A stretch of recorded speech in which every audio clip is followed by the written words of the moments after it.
Hey guys, welcome to Atari Series 7, and today I'm reviewing this, which is the Marvel Legends Professor Hulk / Smart Hulk Build-A-Figure from Avengers Endgame. So really blessed, really cool. I picked this up this week, and to be honest, this wave's been a mixed bag for me because I didn't really like all the comic book figures.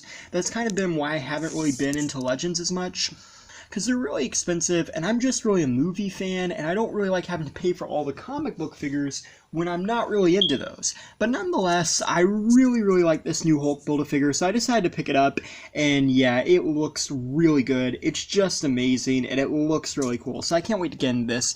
And yeah, you get two heads with this guy. You get this smirking face, which looks really nice, and then you also get this kind of saddened look, which is a little strange, but you know, it is in-game. It's not supposed to be him angry because it's Banner as the Hulk, so it's kind of strange, but I do like it. I like the expressions for it. I love the gray hair and the black. It looks really good, and I'm gonna go back to the smirk face because it's my favorite out of the two, and I have to say, it looks a lot like Mark Ruffalo as the Hulk. I like how they kind of make his face look like the Hulk's face. I kind of like how they did that in the movies, and it's more evident probably in Endgame than any of them. But yeah, and it's really nice how they captured that. I really think there's a very good likeness to the Hulk from the MCU and that particular moment in the MCU. He's also got the gray hair, which is nice. I like how they added that. I believe they added the gray hair on the side in Ragnarok, and I really like it. He also has these chest hairs painted on, and they do look pretty good. Pretty cool they include that. I love the green on this guy, too. It's kind of like this bright green. It looks a lot more bright on the camera, but it is nice to see a bright green Hulk. I do like that. He's also really big, as you can probably tell, and also there's a little bit of texture to him. It's kind of hard to see. It almost makes him look almost kind of like foam, but it also it's kind of weird how to describe it.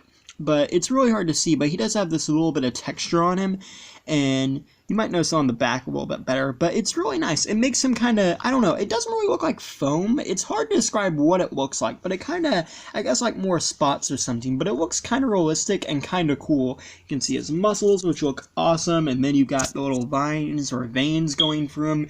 They're not painted, but they look really cool. He also has a fisted hand over here, which looks awesome. And he has a grip hand on this one, which looks really cool. Very neat. And then you'll notice his jeans. So I believe this is supposed to be from the scene when he time travels to New York, because that's really the only time Hulk looks like this in Endgame. And I would have preferred like them have done a Quantum Realm suit. I mean, I kind of would have, but at the same time, I collect the basic figures, so I do have him in his Quantum Realm suit and his Final Battle suit, so I like the idea of having a traditional MCU Hulk, because moving forward, we might not get any traditional MCU Hulks, so I actually do kind of like that we got this figure as opposed to one of them.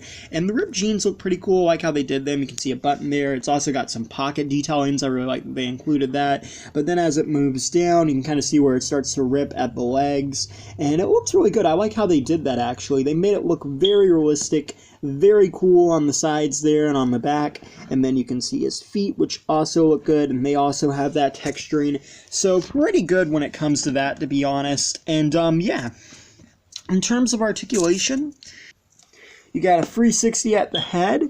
You can look up and down. You got 360 at the arms. They swing out the shoulder, 360 there. Double jointed elbows, which is nice. A lot of these bigger figures don't have double jointed elbows, so I do like that. You got a 360 at the wrist, and they're on hinges. You have a 360 at the torso. It also has that weird but cool joint that allows you to kind of pivot and move back and forth. The legs come forwards, backwards, and outwards. You have a 360 at the thigh, double jointed knees, a little stiff, but double jointed knees, and the feet move and pivot and rotate. So really good in terms of articulation. I would say this might be the best articulation on a Hulk action figure in the MCU Marvel Legends scale. And here's a comparison really quickly. So here we have the Endgame Hulk with the Marvel Legends, the first 10 years, Hulk versus Hulkbuster Hulk. And as you can see, right off the bat, the Endgame one is taller, it's bigger, it's larger, and I really do like that. The first 10 years one was the first Hulk I had ever had from the MCU in 6-inch scale, so it's a very special Hulk to me, and yeah. And I do like it, but I really do like the size on the new one, and I also like the brighter green paint, though that was because he was supposed to kind of be like mind controlled at the time.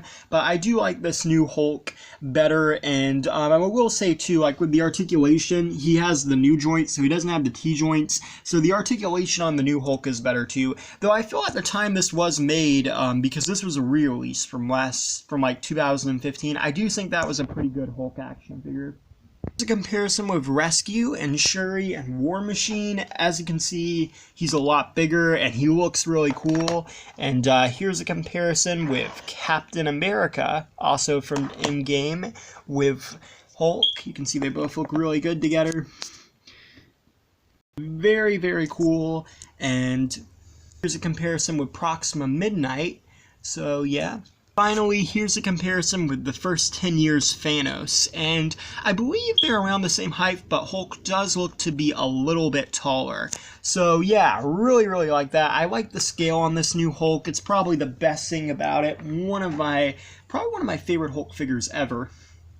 Really cool. Now, I do know a lot of people have complained about the Iron Gauntlet, as a lot of them would have wanted this as an accessory, and this is the Iron Gauntlet from the 6-inch Basic series. So you can fit the Iron Gauntlet on here. So if you want the Iron Gauntlet for the Legends, the 6-inch one will fit on this one. So really cool and really nice. And as you can see, it's a little weird on there. It's almost a little too small, but it does fit on there, and it does look pretty cool. So overall, I think this is a great Build-A-Figure. Probably one of the best Build-A-Figures they've done this year. For me, it really ties in with Kingpin. I think I like this one a little bit more, but it ties with Kingpin for one of my all-time favorite Build-A-Figures. But yeah, very, very cool, very awesome. Thanks for watching. Please rate, like, and subscribe.